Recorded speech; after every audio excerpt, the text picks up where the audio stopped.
Hello, my name is Morgan Cole, and this is my final presentation. Have you ever asked someone what their name was and then forgot to listen to the answer? That is actually a pretty common thing that happens. I think as I went to college, I really realized this. You're meeting so many new people, new faces, new environment, and yet you meet someone, you listen, you're actively listening, but yet when you turn around, you're like, wait, what was their name? You ask your friend, what was their name? Nobody knows. I want to know, why do we instantly forget information about something we just learned, like names? So my hypothesis for this would be, I think that if someone has anxiety, then they are more likely to forget the name because they're so worried about what comes next. I think this is a really important topic because as I move into my career, which is in entrepreneurship and real estate, connections are all around me. I have to remember those names. Everyone knows the feeling you get when you haven't seen someone for a while or you only met someone a couple times and they remember your name. It is a really special feeling, and I want to give people that, and I feel like I can get a lot farther in my career and life if I do have that skill. So I want to know how I can make it better and why it happens ultimately. I think we are failing as a generation to become more personable. And why is that? I think that we are such at a point where we should have the biggest connection, and yet we don't. I think one of the first answers, as I said before, would be anxiety. And of course, I think that this is what's hard for me is I don't have anxiety. But according to researchers over at Psychiatry, they found that over 30% of adults will face some type of anxiety over their life. I think I forget names too, and I don't think I've ever struggled with anxiety, or at least not like how my friends have. And so I think this is a hard one for me to say that it's because of that, but I do think that when I'm talking to someone, I'm already stressed to keep the conversation going, especially if it's a new person. So that's why it is my main reason, I think. No value. We don't find value in remembering everyone's name at the time, but then sometimes we wish we did later. In November 26, 2018, Health Day came out with an article called, "Are you better at remembering faces or names?" They said that you remember 83% of names and only 64% of faces distinctly. I think this is really interesting because it is sometimes hard to kind of put a face to a name, but yet we do remember names, and I think that's pretty interesting.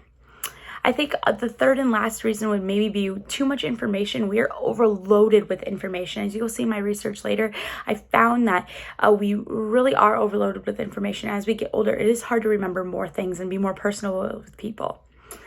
Moving on to kind of a fourth extra one. According to Iris on June 12, 2020, an article, How do you remember what people say? Stress is one of the reasons that you can't remember conversations, according to research. Prolonged stress can cause damage to your memory, creating short-term memories and turning them into long ones is difficult when you're stressed. I think this is a good quote to include because it shows why we can't maybe flip that switch of, oh, you're telling me this information, but I'm not going to remember it. I think that is a key point where it gets lost, and it might get lost right in that short-term to long-term memory where we wanted to get to that long-term. So I think looking at my data that I've collected, I did a short survey of about 5 questions to a range of people from 12 to 76, I think she is, was my oldest one. And it was a response of about 25 people. I sent it to over 50, but only about 25 got back to me, which is okay because the information was really conclusive. I found that as we were younger, they find it easier to remember names. And maybe that's because when you're coming in as a 12-year-old, you have a babysitter that comes in or something like that. And you see that they're an important part of your life and you don't have many people. So you learn stories about them and you're going to instantly remember their name. But maybe as you're older, you meet someone fast or you have a quick client, you're not going to remember them as easy because you have so much going on in your brain. One of my teachers used to do, I also asked if people think that associating names is something that they will remember better. And according to Who Taught It Better, by today on June 13, 2018, it's easy to remember things that relate to knowledge that we already have because we connect it to what we have already stored in our memory. I know one of my teachers also did this in class, and she had all of our names memorized by the end of the week. And I'm sure it was a 50-person class, and I'm sure she had a million other classes too.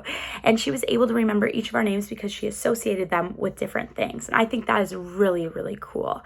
I think that overall we need to start associating things. If we can get a quick story or a quick blurb or fun fact about someone, then we are able to remember their names better. And I think I definitely will use this advice as I move on in my life and my career.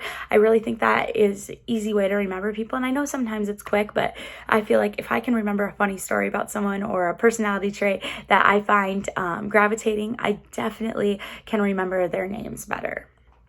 I think that overall my hypothesis kind of failed because I think it's more related to not anxiety, which that's honestly what I think. As I was doing more research, I was thinking about it and I was like, wow, I don't think I have anxiety. I'm just more worried about keeping the conversation going and holding the conversation rather than taking in the information as personable. So I think overall, I want to get better at remembering the things people are saying, kind of being more present in the conversation, and then also trying to take personable facts and kind of turn them into symbols for them. Overall, I believe that as humans, we are losing connection and we need to gain that back as a society. So that starts with us. An easy way to bring back communication skills is to try and make sure you remember those small things. And it will really make someone's day at the end, because if you turn back around in 5 years and you're going to remember them, they're way more likely to feel better about themselves and feel overall, I mean, everyone knows that feeling. So thank you.